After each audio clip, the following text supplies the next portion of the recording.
نون والقلم وما يسطرون. السلام علیکم ورحمۃ اللہ وبرکاتہ. الحمد للہ رب العالمین والصلاة والسلام على سید الانبیاء والمرسلین وعلى آلہ واصحابہ اجمعین. اما بعد، قال اللہ تبارک وتعالی فی کلامہ المجید والفرقان الحمید.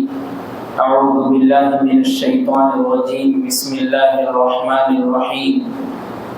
ان اللہ لا یغفر ان یشرک به ویغفر ما دون ذلک لمن یشاء ومن یشرک باللہ فقد افترى اثما عظیما. وقال في موضع آخر ان عدة الشهور عند الله 12 شهرا في كتاب الله يوم خلق الأرض والسماوات منها 4 حرم ذلك الدين القيم فلا تظلموا فيهن أنفسكم وقاتلوا المشركين كافة كما يقاتلونكم كافة واعلموا أن الله مع المتقين. فقال النبي صلى الله عليه وسلم لا عدوى ولا طيرة ولا صفر ولا هام أو كما قال عليه الصلاة والسلام. اللهم صل وسلم وبارك على سيدنا محمد وبارك وسلم. اللهم صل وسلم وبارك على سيدنا محمد وبارك وسلم. اللهم صل وسلم وبارك على سيدنا محمد وبارك وسلم. معزز سامعین کرام، محترم بزرگ اور دوستو، گھروں میں بیٹھ کر سننے والی معزز خواتین اسلام، اس دنیا کو بنانے والے اللہ تبارک و تعالی نے انسانوں کی بھلائی کی خاطر دن اور رات کو بنایا اور اس میں مہینوں کو انتخاب دیا اور دنوں کی خاصیت کو اور اجاگر کرنے کے لیے اس میں فضیلت والے دن بھی بنائے. لیکن اللہ نے کسی بندے کے لیے کوئی منحوس مہینہ یا کوئی منحوس دن نہیں بنایا. ہاں، یہ ہو سکتا ہے کہ اللہ کی نافرمانی کی وجہ سے وہ دن اس کے لیے برا گیا، اللہ کی نافرمانی کرنے کی وجہ سے وہ گھڑی اس کے لیے بری ہو چکی ہو، اللہ کی نافرمانی کرنے کی وجہ سے وہ سچویشن اس کے لیے بری بن گئی ہو. یہ ممکن ہے، لیکن یہ ناممکن ہے کہ اللہ نے تمام لوگوں کے لیے کسی ایک مہینے کو برا کر دیا ہو یا کسی ایک دن کو برا کر دیا ہو. یہ ناممکن بات ہے. قرآن مجید میں اللہ تبارک و تعالیٰ نے یہ فرمایا کہ 12 مہینوں کو ہم نے بنایا اور اس میں سے 4 مہینے حرمت والے رکھے. 3 مہینے تو لگاتار ہے، ذی قعدہ، ذی حجہ، محرم، اور 1 مہینہ رجب المرجب کا ہے.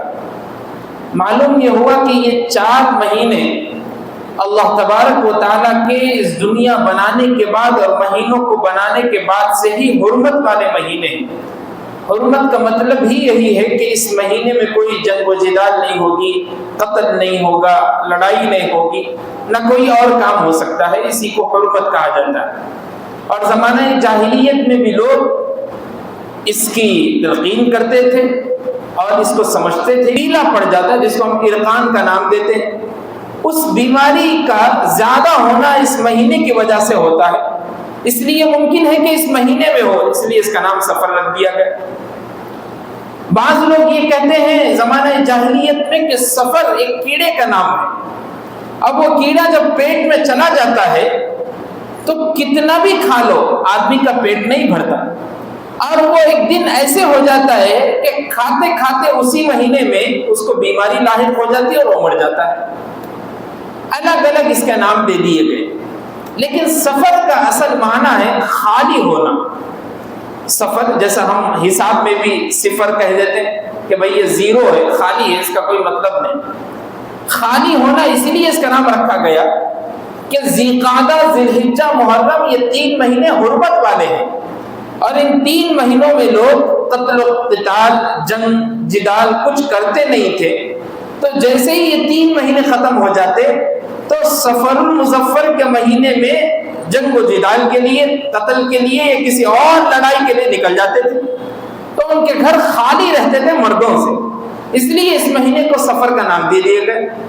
لیکن یہ بات جان لینا ضروری ہے کہ اس مہینے کے سفر کے نام کے ساتھ ساتھ مظفر کا بھی نام دیا گیا، اور مظفر کہتے ہیں کامیابی کو، مظفر کہتے ہیں کامرانی کو، مظفر کہتے ہیں اچھائی کو۔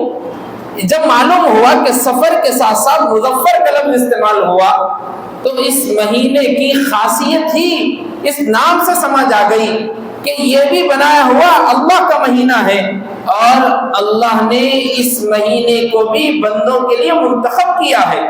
جیسے عام مہینے ہوتے ہیں یہ بھی مہینہ ہے، جیسے اور مہینے اور دن ہوتے ہیں یہ بھی مہینہ ہے اور یہ بھی دن ہے۔ اس میں کسی طریقے کی نحوست، بدشگونی اور توہم پرستی ناجائز ہے، غلط ہے۔ اللہ کے رسول صلی اللہ علیہ وسلم نے فرمایا لا عدوى ولا طیرۃ ولا سفر ولا حامہ، کہ دیکھو ایک دوسرے سے بیماری کا لگ جانا یہ غلط ہے۔ بعض لوگ یہ سمجھتے ہیں کہ اگر ہم اس کو دیکھ لیں گے، اس کو آشوب چشم ہوا، آنکھوں کی بیماری ہے، زیادہ دیر تک ہم اس کو گھوریں گے تو وہ شاید ممکن ہے کہ وہ ہم کو بیماری لگ جائے۔ ان کو کورونا ہوا ہے، بخار ہے، ایسی شدید بخار ہے کہ ان کے ساتھ بیٹھیں گے تو ممکن ہے کہ ہم کو بخار لگ جائے۔ ان کو فلاں بیماری ہے، خارش کی، کھجلی کی، اگر ان کے ساتھ بیٹھیں گے تو ممکن ہے کہ ہم کو لگ جائے۔ یہ سب غلط بات ہے۔ بیماری جب تک نہیں لگ سکتی جب تک اللہ کا حکم نہ، کوئی بیماری بندے تک جب تک نہیں آ سکتی تب تک پروردگار کا حکم اور آرڈر نہ ہو۔ یہ کیسے ہو سکتا ہے کہ ایک شخص کے سامنے آپ بیٹھ گئے اور اس کو بیماری ہو وہ بھی آپ کو لگ جائے؟ یہ ناممکن ہے۔ اللہ کے رسول صلی اللہ علیہ وسلم کی مجلس میں ایک مرتبہ بخار کا ذکر ہوا، بخار جس کو ہم فیور کہتے ہیں انگلش میں، بخار کا ذکر ہوا تو بخار کے بارے میں لوگوں نے غلط باتیں کرنا شروع کی کہ بخار کی وجہ سے یہ ہو جاتا ہے، یہ ہو جاتا ہے، یہ ہو جاتا ہے۔ اللہ کے رسول صلی اللہ علیہ وسلم نے روکا اور کہا کہ دیکھو بخار کو برا مت کہو، بخار تو ایسی چیز ہے کہ جب وہ کسی مومن کے پاس آ جاتی ہے تو اس کے گناہوں کو ایسے صاف کر دیتی ہے جیسے آگ لوہے پر لگے ہوئے زنگ کو ختم کر دیتا ہے۔ اگر لوہے پر زنگ لگ جائے تو ہم آگ سے اس زنگ کو صاف کرتے ہیں، ایسے ہی جب کسی مومن بھائی کو بخار آ جاتی ہے اور وہ بیماری میں مبتلا ہو جاتا ہے تو اس کی بخار اس کے گناہوں کو ایسے صاف کر دیتی ہے جیسے آگ لگے ہوئے زنگ کو ختم کر دیتی ہے۔ اور یہ بیماری کا آ جانا، اس کے بعد صحت مندی کا آنا، یہ سب کچھ اللہ کی طرف سے ہے۔ کوئی بیماری دینے والی ذات نہیں اللہ کے علاوہ، کوئی شفا دینے والی ذات نہیں اللہ کے علاوہ، کوئی کسی کو تکلیف نہیں پہنچا سکتا جب تک اللہ کا حکم نہ ہو، اور اللہ بھی بندے کو اتنی ہی تکلیف اور اتنا ہی آزماتے ہیں جتنا وہ اس کا اہل ہو۔ لا یکلف اللہ نفسا الا وسعها، کہ اللہ کسی کو، کسی جان کو اتنی پریشانی نہیں دیتے کہ جتنا وہ اس کے وسعت کے بقدر ہو۔ اگر اس کے لیے فائنینشلی اس کو آزمائش میں ڈالنا ہے تو اس کو اسی طریقے کے آزمائش میں ڈالیں گے، اگر اس کو جسمانی آزمائش میں مبتلا کرنا ہے تو اس کو جسمانی آزمائش میں مبتلا کریں گے، اگر اس کو روحانی آزمائش میں مبتلا کرنا ہے تو روحانی آزمائش میں مبتلا ہوگا۔ اللہ بھی اپنے مومن بندے کو اتنا ہی آزمائش میں ڈالتے ہیں جتنا وہ سہ سکتا ہے، جتنا وہ تکلیف کو برداشت کر سکتا ہے، اس سے زیادہ کچھ اور آگے کہا گیا لا عدوى ولا طیرۃ، دیکھو فال کھلانا بھی اور اس سے بھی ایک شگونی لینا اور اس سے بھی یہ سمجھنا کہ ہم فال کھلا لیے اور معلوم یہ ہوا کہ اب آگے پیسہ ملنے والا ہے، معلوم یہ ہوا ہم فال کھلانے گئے تو معلوم یہ ہوا کہ اب میں آگے بیمار ہونے والا ہوں، وہی دماغ میں بات کیفیت میں ہے، وہی دماغ میں پھر رہی ہے، تو سمجھ لیجئے آپ کے حالات کے اعتبار سے بھی اللہ فیصلے کرتے ہیں۔ آپ کی سوچ جیسی ہوگی، آپ کی نیت جیسی ہوگی، آپ کا عمل جیسا ہوگا، اللہ بھی تقدیر کو بدلیں گے، اللہ بھی فیصلہ ویسے ہی کریں گے۔ اس لیے کہا گیا لا عدوا ولا طیرۃ ولا سفر۔ تیسری بات کہی گئی سفر کے مہینے کو لے کر کہ سفر کے مہینے میں بھی توہم پرستی جو کی جاتی ہے وہ بھی غلط ہے، وہ بھی ناجائز ہے۔ لوگوں کا کہنا یہ ہے کہ زمانہ جاہلیت میں تو سفر کے مہینے کو الگ طریقے سے منحوس سمجھا جاتا تھا، لیکن اب ٹیکنالوجی کا دور ہے، مشرقی مغربی یورپین کلچر کو لوگ اپنا چکے ہیں، ایسے ہی جاہلیت کا کلچر بھی زیادہ ہو چکا، عام ہو چکا۔ جتنا زیادہ لوگوں کے اندر نالج آ رہی ہے، طرح طرح کی پاگل پن کی باتیں بھی لوگوں کے اندر جنم لے رہی، اور بعض جاہل لوگوں نے تو اسلام کو بدنام کرنے کے لیے ایسی ایسی باتیں بھی اسلام میں داخل کر دی جو بالکل اسلام کا اس سے کچھ لینا دینا نہیں، مذہب اسلام کا اس سے کچھ واسطہ نہیں۔ بعض لوگ یہ کہتے ہیں کہ سفر کے مہینے کے شروع کے 13 دن جس کو کہا جاتا ہے 13 تیزی، 13 تو اس لیے کہا جاتا ہے کہ وہ 13 ڈیز ہے، تیزی اس لیے کہا جاتا ہے کہ اتنی تیزی کے ساتھ بیماری پھیلتی ہے اور اتنی تیزی کے ساتھ بیماری رہتی ہے کہ وہ کسی کو بھی کسی بھی وقت بیماری آ سکتی۔ اس لیے بعض لوگ یہ کرتے ہیں کہ ان تمام بیماریوں کو صدقہ اتارنے کے لیے، بلاؤں کو ختم کرنے کے لیے انڈے دیتے ہیں، کوئی چاول دیتے ہیں، کوئی چنے ابال کے دیتے ہیں، الگ الگ طریقے کی۔ یہ ہو سکتا ہے کہ آپ لوگوں کے واسطے یہ عجیب باتیں دکھائی دے، یہ جو توہم پرستی ہوتی ہے، یہ جو دین میں نئی باتیں ہوتی ہے، یہ جو دین میں بدعات ہوتی ہے، یہ انٹرنیشنل نہیں بلکہ نیشنل ہوتی ہے۔ ہر کالونی، ہر ایریا، ہر گاؤں، ہر ولیج کے اعتبار سے الگ الگ بدلتے رہے۔ کسی گاؤں میں یہ طریقہ اپنایا جا رہا تو آپ دوسرے گاؤں میں جائیں گے تو دوسرے طریقے سے کریں گے، لیکن سنت جو ہوتی ہے وہ انٹرنیشنل ہوتی۔ یہاں بھی آپ کو مسواک کرتے ہوئے لوگ دکھائی دیں گے، آپ سعودی جائیں گے تو وہاں بھی مسواک کریں، آپ امریکہ چلے گئے وہاں بھی مسواک کر رہے ہیں، آپ کو انڈیا میں بھی لوگ سرما لگاتے ہوئے دکھائی دیں گے، آپ یورپ چلے گئے وہاں بھی سرما لگاتے ہوئے دکھائی دے رہے، آپ کو انڈیا میں بھی بیت الخلا میں جاتے وقت دعا پڑھتے ہوئے دکھائی دے رہے، نکلتے وقت دعا پڑھتے دکھائی دے رہے، آپ دوسرے کنٹری میں چلے گئے وہاں بھی ایسا ہی ہے۔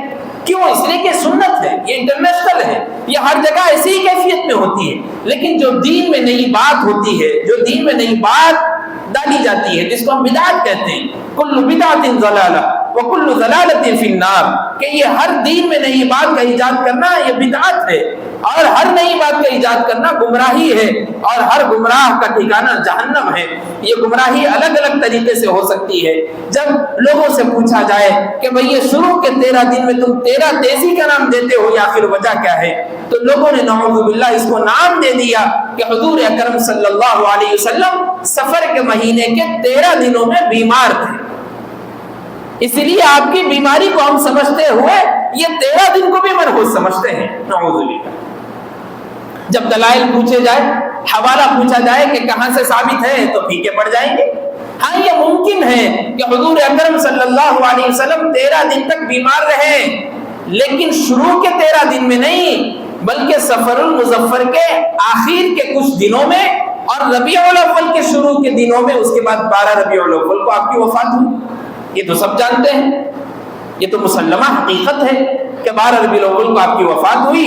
اس سے پہلے آپ مرض میں مبتلا تھے، آپ کی کیفیت اور بخار کی شدید تکلیف میں آپ تھے، اور سفر المظفر کے آخری ایام 3-4 دن اس میں ملے ہوئے تھے، جس کو ملا کر 13 دن بنتے ہیں، اور وہ 13 دن آپ بیماری میں تھے۔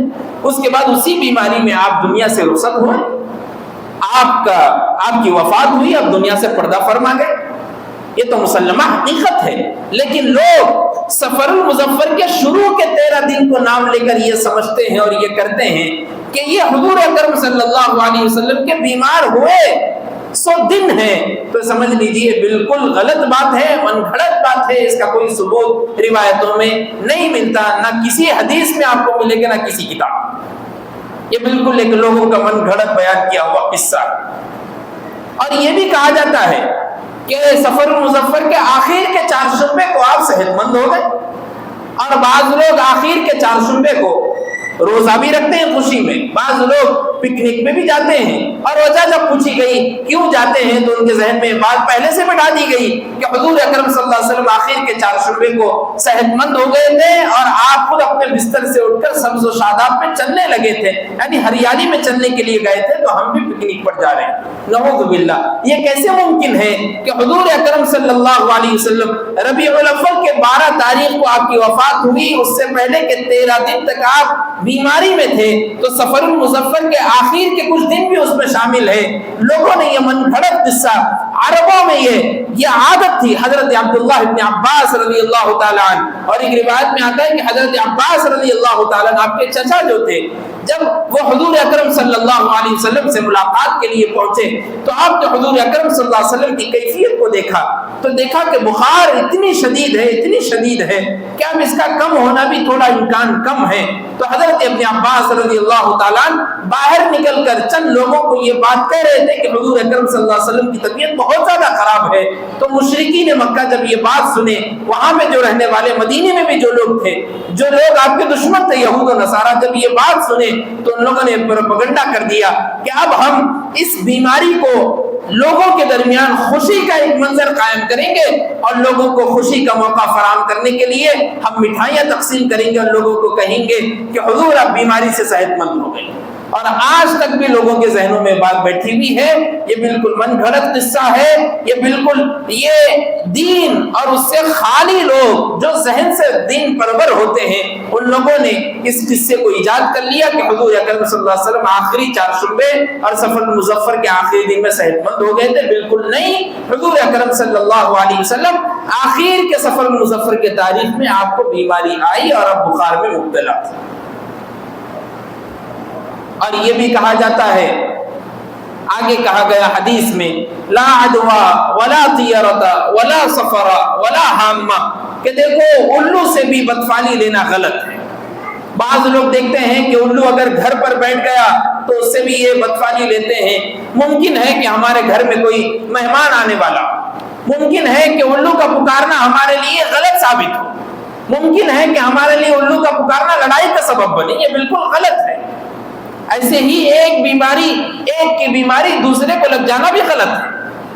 حضرت حضور اکرم صلی اللہ علیہ وسلم سے سوال کیا گیا، صحابہ نے سوال کیا، اے اللہ کے رسول صلی اللہ علیہ وسلم، جب ہم دیکھتے ہیں کہ کسی گھوڑے کو خارش ہو گئی یا کسی اونٹ کو خارش ہو گئی، کھجلی ہو گئی، تو ہم اس اونٹ کو جب دوسرے اونٹوں کے پاس بھیجتے ہیں تو وہ دوسرے اونٹوں کو بھی خارش لگ جاتی ہے، کھجلی لگ جاتی ہے۔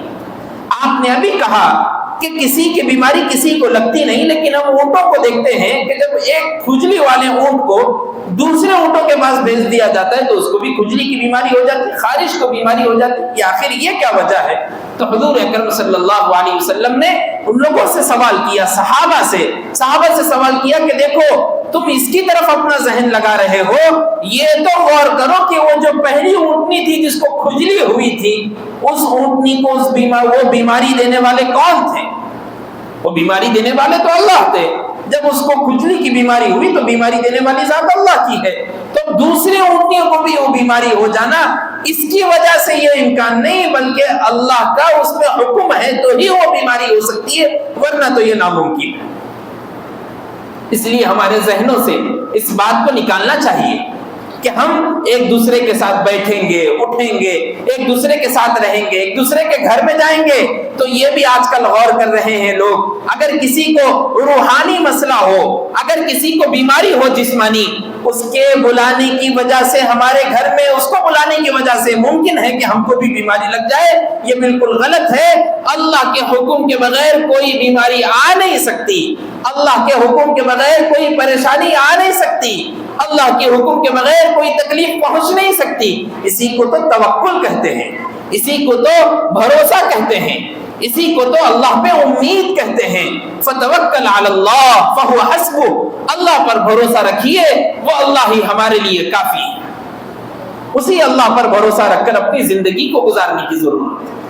ایک حدیث میں کہا گیا، اللہ کے رسول صلی اللہ علیہ وسلم نے فرمایا کہ ماہ سفر میں بیماری، نحوست، بھوت پریت وغیرہ کا کوئی نزول نہیں ہوتا۔ یہ مسلم شریف کی روایت ہے۔ بعض لوگ اس مہینے کو اتنا منحوس سمجھتے ہیں کہ اچھا کام کرنے سے بھی رک جاتے ہیں، شادی بیاہ سے رک گئے، فنکشن ہال خالی، پوچھا گیا کیا وجہ ہے بھائی، تو سیدھا جو مینیجر ہے کہیں گا کہ معلوم ہے نا آپ کو سفر کا مہینہ ہے، نہیں کرتے شادی اس میں۔ اگر کوئی خوشی کا موقع آ گیا، نہیں ابھی اس کی دعوت نہیں کریں گے، بلکہ سفر کا مہینہ گزرنے دیجئے، ربیع الاول کا مہینہ آ گیا تو ہم پھر دعوت کریں گے۔ یہ تو بیوقوفی والی بات ہو گئی۔ کیسے؟ آپ یہ سمجھ کر اس مہینے کو منحوس سمجھ لیے کہ حضور اکرم صلی اللہ علیہ وسلم اس مہینے میں بیمار ہوئے، چلو مان لیتے، آپ نے اس کو منحوس سمجھ لیا۔ لیکن حضور اکرم صلی اللہ علیہ وسلم اس دنیا سے پردہ فرما گئے ربیع الاول کے مہینے میں، تو آپ پھر ربیع الاول کو بیماری اور نحوست کا مہینہ کیوں نہیں سمجھ رہے؟ جب بیماری حضور اکرم صلی اللہ علیہ وسلم کو اس مہینے میں آئی، اس وجہ سے آپ اس مہینے کو منحوس سمجھ رہے ہیں، تو ربیع الاول میں تو آپ اس دنیا سے پردہ فرما گئے اور آپ کا انتقال ہو گیا، آپ اس دنیا سے رخصت ہو چکے، تو یہ آپ کیوں نہیں سمجھ رہے کہ ربیع الاول تو سفر المظفر سے زیادہ نحوست والا مہینہ ہے، یہ بھی سمجھیے۔ لیکن نہیں، ربیع الاول تو خوشی کا مہینہ ہے، ربیع الاول میں تو ہم شادی بھی کریں گے، ربیع الاول میں تو ہم دعوتیں بھی کریں گے، ربیع الاول میں تو ہم خوشیاں بھی منائیں گے، ربیع الاول میں تو ہم فنکشن بھی کریں گے، سب کریں گے۔ لیکن سفر کا مہینہ آیا تو نہیں کریں گے، تیرا تیزی کریں گے، انڈے رکھ کے لوگوں کو دیں گے، فلاں دوسرے کام کرتے رہیں گے، لیکن سفر کے مہینے میں نہیں کریں گے۔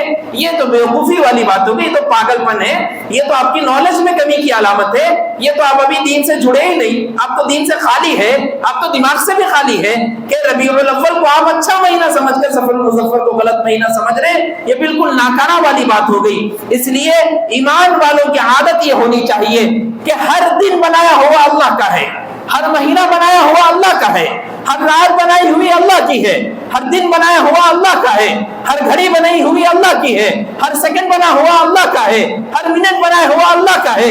اگر ہماری آنکھ جھپکنے کے برابر بھی کوئی وقت گزر رہا ہے تو اس وقت کو بنانے والے بھی اللہ ہیں۔ یہ ناممکن ہے کہ ایک ماں جب اپنے بچے کو اتنی محبت اور لاڑ پیار سے رکھتی ہے، یہ کیسے ممکن ہے کہ 70 ماؤں سے زیادہ محبت کرنے والی ذات مومن بندوں پر کوئی ایک گھڑی منحوس والی لا لے، کوئی ایک مہینہ نحوست والا لا لے، کوئی ایک ہفتہ نحوست والا لا لے؟ یہ ناممکن ہے۔ یہ ہمارے عقلوں سے پیدل ٹولا ہے جو ہم کو یہ سمجھ کر بٹھا دیا کہ مہینہ منحوس ہے، اس سے ہم کو نکلنا چاہیے اور قریہ قریہ، گاؤں گاؤں، بستی بستی، دیہات دیہات میں جا کر لوگوں کو سمجھانا چاہیے، دین کی فکر ان لوگوں میں لانی چاہیے کہ بھائی اس مہینے کو منحوس مت سمجھو، اس مہینے میں تم سب کچھ کر سکتے جو دوسرے مہینوں میں کر سکتے۔ خاص طور پر عورتیں شامل ہوتی ہے ان چیزوں میں، اس لیے کہ اللہ تبارک و تعالیٰ اس کو کم عقل بنائے، اس لیے کہ اللہ تبارک و تعالیٰ نے اس میں سمجھ کم دی مردوں کے مقابلے میں، اور کہا گیا الرجال قوامون علی النساء، کہ ہم نے مردوں کو عورتوں پر تقویم دی، ان کو فضیلت بخشی، ان کو ان کا لیڈر بنایا، ان کو ان کا حاکم بنایا۔ اس لیے مرد کا آرڈر گھر پہ چلتا ہے، مرد کی حکومت گھر پہ چلتی ہے۔ مرد جب اپنی عورت سے کہہ دے کہ آپ کو گھر سے نکلنے کی ضرورت نہیں، عورت اس بات کو مان لیتی اس لیے کہ میرا مرد میرا حاکم، اس لیے کہ میرا مرد میرے لیے سب کچھ ہے، میرا شوہر ہے۔ تو ایسے ہی ان عورتوں کو بھی سمجھانے کی ضرورت ہے جن عورتوں کے ذہنوں میں یہ بات بٹھا دی گئی اور بیٹھ گئی۔ اس کے لیے سب سے زیادہ ضروری بات، عورتوں کو مراکز نسواں سے جوڑنے کی ضرورت ہے۔ عورتوں کی جہاں پر تعلیم ہوتی ہو اس جگہ پر عورتوں کو چھوڑیں، آدھے گھنٹے کے لیے، 1 گھنٹے کے لیے ان کی دین کی فکر کریں۔ یہ کیسے ہو سکتا ہے کہ آپ اپنے بچوں کا تو سوچ لیے اور ان کو پڑھانے کے لیے بڑے سے بڑے رینک والا اسکول ڈھونڈ لیے اور ٹاپ اسکول حیدرآباد کا نکال کے ڈھونڈ لیے اور ٹاپ کا مدرسہ ڈھونڈ کر اس میں ایڈمیشن اور داخلہ کرا دیے، لیکن جو جڑ ہے ابھی بھی کمزور ہے، جو ابھی بھی بنیاد ہے وہ ابھی بھی کمزور ہے۔ گھر میں جو خاتون بیٹھی ہوئی ہے اس کو دین کا کچھ حصہ نہیں معلوم، تو سمجھ لیجئے بچے کچھ بھی کتنا بھی پڑھ لے، جڑ کمزور ہے تو اس میں ابھی ایمان داخل نہیں ہو سکتا مکمل طور پر۔ اس لیے ان عورتوں کو مراکز نسواں سے جوڑنے کی ضرورت، جہاں پر سینٹر لگے ہوئے ہو، دین کی فکریں دلائی جاتی ہو عورتوں، ان عورتوں کو 1 گھنٹے کے لیے، آدھے گھنٹے کے لیے ان جگہوں پر چھوڑ کر ان کو کوشش کرنی چاہیے کہ دین کی فکر ان کے اندر پیدا ہو جائے۔ ہم مہندی ڈلانے کے لیے کسی بچی کو اچھے سے تیار ہونے کے لیے میک اپ آرٹسٹ کے پاس 1 گھنٹہ چھوڑنے کے لیے تیار ہو جاتے ہیں، لیکن دین کی تعلیم دلانے کے لیے آدھا اور 1 گھنٹہ بھیجنے کے لیے تیار نہیں ہو۔ اس کی طرف فکر کرنے کی ضرورت ہے۔ اور دوسری بات جو آپ سے اہم گزارش کے طور پر کی جا رہی ہے وہ SIR کے متعلق ہے۔ SIR کے متعلق ہے، آپ کو معلوم ہونا چاہیے کہ ہمارے اسٹیٹ میں، ہمارے ملک میں SIR کے لیے جو ہماری طرف اقدامات کیے جا رہے ہیں، جو لوگوں کو اویئرنیس پھیلانے کے لیے الگ الگ طریقے سے مساجد میں، مدارس میں، اسکولز میں، کالجز میں یا ایریوں میں، گلیوں میں، آٹوز میں مائک لگا کر عام کیا جا رہا ہے کہ بھئی اپنے اپنے جتنے SIR کے متعلق آپ کو پیغامات دیے گئے وہ پورے مکمل طور پر کر لیجیے۔ اس کے لیے ہم کو ضرورت ہے کہ ہم اگر کر چکے تو اپنی گلی اور کالونی میں جو لوگ پریشان ہیں ان تک پہنچے، ان کی مدد کریں۔ اس کے لیے ضروری اقدامات جو دیے گئے، ووٹر ID کی شکل میں ہو، آدھار کارڈ کی شکل میں ہو یا کوئی اور چیز بھی ہو جو اس میں زیادہ ضروری ہو، آپ اس بارے میں اگر آپ کو نالج ہو تو آپ اپنی محنت لگائیے۔ ان لوگوں کو جو پریشان ہیں ان کی طرف پہنچنے کی ضرورت ہے، اور اس کو ایسے ہی لائٹ لینے کی ضرورت نہیں۔ ابھی 2 دن پہلے میں ایک مضمون پڑھ رہا تھا، اس میں پڑھنے کو ملا کہ پورے اسٹیٹ میں حیدرآباد ابھی فی الوقت تلنگانہ کے جو ڈسٹرکٹس ہے اس میں سے حیدرآباد جو ڈسٹرکٹ ہے اس میں فی الوقت ایسا ہے کہ 33% ہی لوگوں نے اپنے SIR کو مکمل کیا، بقیہ ابھی ویسے ہی گھروں میں بیٹھے ہوئے۔ اور اگر کچھ بول دیا جائے تو دیکھیں گے ابھی کل ابھی ٹائم ہے، ابھی تو 25 جولائی سے 3 اگست کر دی، ابھی بہت ٹائم ہے، دیکھیں گے۔ دیکھتے دیکھتے وقت گزر جائے تو پھر آخری دنوں میں ہاتھ ملنے کے علاوہ کوئی اور وقت باقی نہیں رہتا، اس لیے اس میں ہم سب کو ایک ہو کر محنت کرنے کی ضرورت ہے۔ تیسری چیز جو آپ کو سمجھانا ہے وہ ہے استسقاء، بارش۔ اللہ نے 3 موسم 4 موسم ہمارے لیے رکھے، اس میں سے گرمی کا موسم بھی ہے، اس میں ایک ہمارے لیے ہواؤں کا موسم بھی ہے، اس میں ہمارے لیے ایک سردی کا موسم بھی ہے، اس میں ہمارے لیے ایک بارش کا موسم بھی ہے۔ اور یہ جو مہینے چل رہے ہیں یہ بارشوں کے موسم ہیں، اور 1 مہینہ اس کا گزر بھی چکا لیکن بارش نہیں ہوئی۔ ہم کو اتنی فکر نہیں ہوتی اس سلسلے میں۔ آپ جو گاؤں دیہات میں رہ رہے کسان ہیں ان لوگوں سے پوچھئے کیا حالت ہے ابھی اناج کی، ابھی دال کی، ابھی گیہوں کی، ابھی چاول کی۔ ہم تو بیٹھے بیٹھے ڈی مارٹ چلے گئے، کارٹ سویپ کر دیے اور لے لی اور لے کے آ گئے، اتنی فکر ہم کو معلوم۔ لیکن وہ جو محنت کرنے والا کسان ہے جو ہم تک چاول کے ذریعے سے مدد کر رہا ہے اس کو معلوم ہے کہ اس بارش کی اہمیت کیا ہے۔ اور اللہ نے قرآن مجید میں بھی فرمایا جگہ جگہ پر کہ بارش ہماری رحمت ہے جو بندوں پر ہم کرتے ہیں۔ یہ ایک عذاب ہے کہ اللہ نے بندوں پر رحمت کو روک دیا۔ ہماری اس میں اللہ سے معافی مانگنے کی ضرورت ہے، اللہ سے استغفار کرنے کی ضرورت ہے، مدد مانگنے کی ضرورت ہے کہ اللہ رحمت کی بارش کا نزول کر دیجیے، بارش برسا دیجیے۔ اس کے لیے اللہ کے رسول صلی اللہ علیہ وسلم نے نماز استسقاء کو بھی سکھایا، یعنی بارش مانگنے کی نماز، پانی کو مانگنے کی نماز۔ اور اس کے لیے ابھی اعلان بھی ہوا کہ فلاں عیدگاہ میں جو ہے آپ کی نماز استسقاء ادا ہوں گی اتوار کے دن۔ وہ تو الگ بات ہے، لیکن آپ خود بھی اپنے گھروں میں، مسجد میں بارش کے لیے دعائیں بھی کرتے رہیں اور نماز استسقاء بھی پڑھتے رہیں۔ ورنہ تو یاد رکھیے اگر بغیر بارش کے ہم گزر چکے اور چلا گیا موسم تو کئی اور بھی برائیاں اور بیماریاں جنم لے سکتی اور اس کا خدشہ بھی۔ اس لیے اللہ سے دعا ہے کہ اللہ ہم سب کو اپنی رحمت کی بارش میں کہیں سے ڈال دے اور رحمت کی بارش برسا دے، اور جو جو باتیں کہی گئی اس پر عمل کی توفیق عطا فرمائے۔ وآخر دعوانا الحمدللہ۔